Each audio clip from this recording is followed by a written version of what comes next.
You know that feeling when you come home from the perfect vacation, your skin's sun-warmed, your mind's clear, you're already picturing your own bed and your favorite mug? Yeah, that's the feeling I had the day we rolled back into our driveway, still smelling of lake water and pine needles, with my wife Nia and our 12-year-old son Leo cracking jokes in the back seat. It was supposed to be the best end to a perfect week, but I swear, if I'd had any idea what waited for us, I would have turned that car right back around and driven all the way to Canada. We live in the kind of neighborhood you work your whole life for, tree-lined, good schools, neighbors who wave, and that illusion of safety everyone chases. I was popping the trunk, ready to unload the mountain of bags and dirty fishing poles, when I heard Nia stop dead on the walkway. That familiar jingle of her keys went silent. I looked up, I'll never forget the sight. There she was, an older woman, late 60s maybe, hair sprayed so hard it could stop a bullet, crisp white pantsuit, standing not on our porch, but right in our open doorway, arms crossed, chin up, giving my wife and kid a look like she was judging them at a dog show. Nia, bless her, just thought it was a mix-up. Realtor with the wrong house, maybe. "Excuse me, can I help you?" she called, polite but edging into don't mess with me territory. And that's when this woman fired off the line that would haunt me for months. "The free ride is over. Your government-assisted housing voucher has expired. This property's been reclaimed for decent, tax-paying citizens. Pack your bags and get off my porch." For a second, I just stared at her. Government voucher? Lady, we've been paying a mortgage at 4.7% that I feel in my bones every month. I grabbed our bags and walked up, keeping my voice as steady as I could. "Ma'am, I think you've got the wrong house. This is our home." She looked at me with these icy blue eyes and smirked. "Not anymore. As of Monday, this property was declared abandoned. I filed for adverse possession. You're trespassing. I've already changed the locks." You ever have a moment where reality just tilts? For a heartbeat, I thought maybe it was a prank, some hidden camera show, but she wasn't joking. Nia's tone switched to that icy calm I've only heard her use on contractors trying to pull a fast one. "You have not reclaimed anything. We have the deed, the mortgage, 10 years of family photos on the walls. We were gone for a week, not a year." That woman, her name was Karen, go figure, just shook her head, almost pitying us. According to maritime law and the statutes of the Free Republic, leaving a dwelling unoccupied for 72 hours is abandonment. I filed the claim, I secured the property, and I have a legally binding lease agreement. I almost laughed, I really did. "A lease agreement? With who? Yourself." She nodded, dead serious. "I'm the landlord and the tenant. Perfectly legal. You wouldn't understand the real law, not your corporate statutes." At that point, Leo just clung to Nia's arm, eyes wide, scared stiff. This wasn't just some random squatter, she was one of those sovereign citizen types. I'd read about them, watched documentaries, but now one was standing in my living room. I tried one last time to appeal to sanity. "Look, whatever blog you got this from, you're in our home illegally. Please get out before I call the police." She looked at me like I was a child. "Call whoever you want. They have no jurisdiction over a free woman on the land. They'll see my notarized paperwork. Who do you think they'll believe?" That's when my gut twisted. In a perfect world, this would be open and shut, but in the real world, I knew exactly how this could go. A white woman with a stack of official documents against a black family trying to get into their own house. Nia was already dialing 911, her voice tight, and just like that, our perfect vacation faded into a legal nightmare. 15 minutes later, 2 officers pull up. One looked fresh out of the academy, the other a little older, maybe Latino. Eyes already tired. I started explaining, but Karen jumped in with her best, terrified widow act, waving a folder of gibberish at them. "These people just showed up, started threatening me. I have all the paperwork, lease, adverse possession. I did everything legally." Nia was having none of it. She pulled up the county website on her phone, showing the officers our names right there, bold as day. Karen shot back with, "Their names are in all caps. Makes them a corporation, not a living man and woman." You could see the officer's confidence dissolve. "Well, this looks like a civil matter. the older one finally said. My heart just dropped. Civil matter? She's in our house. She changed the locks. That's breaking and entering. He shrugged. She claims she has a right to be here. We can't determine ownership on the spot. You'll need to take this to court and get an eviction order. So just like that, we were out on the sidewalk with our luggage, threatened with arrest if we tried to get inside our own house. Karen had one round one. The injustice, the helplessness, I don't think I've ever felt so small. Leo started to cry about his hamster, Hamlet, and the cops managed to negotiate 5 minutes for me to grab the hamster, my medication, and a book.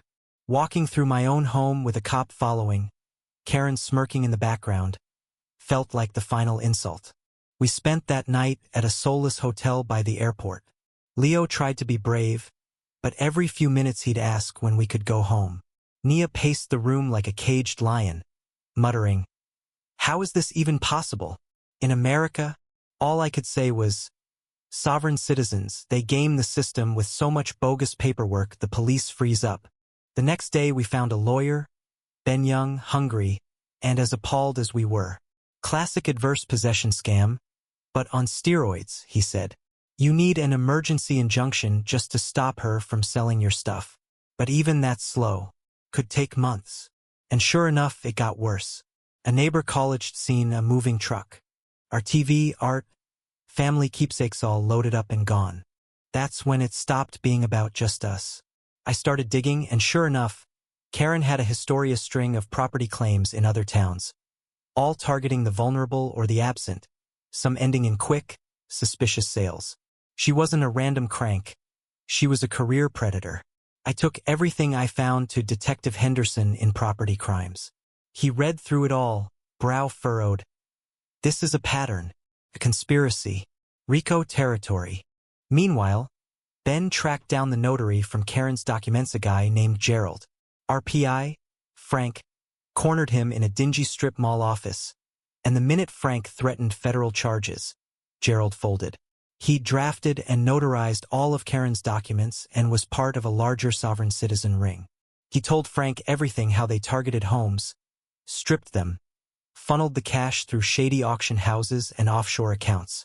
This was organized crime hiding behind a mask of legal nonsense. The FBI got involved. Suddenly, we were witnesses in a major federal case. But Karen still sat in our house. Leo grew more anxious by the day. Then Nia, my brilliant wife, decided to go on offense. We shut off every utility, held the mail, signed up for every piece of junk mail possible, and best of all, hired a crew to strip the lawn and spread the foulest fish fertilizer money could buy. It worked almost. Karen put up a sovereign citizen embassy sign, tried to tough it out, but the neighbors rallied around us. Groceries on our hotel doorstep, free pizza, calls of encouragement. We weren't alone anymore. And then, one night, Frank reported a black van and 2 men, a ringleader named Silas, coming to our house. The FBI made their move. We parked down the street that night, nerves shot, watching as SWAT teams surrounded our house. Karen tried to run, 2 heavy suitcases in hand, but the floodlights hit and the bullhorn echoed, "FBI, freeze!" She dropped the bags full of cash and our valuables and went down hard. Agents stormed the house. At the same time, in 2 other states, the rest of the network went down.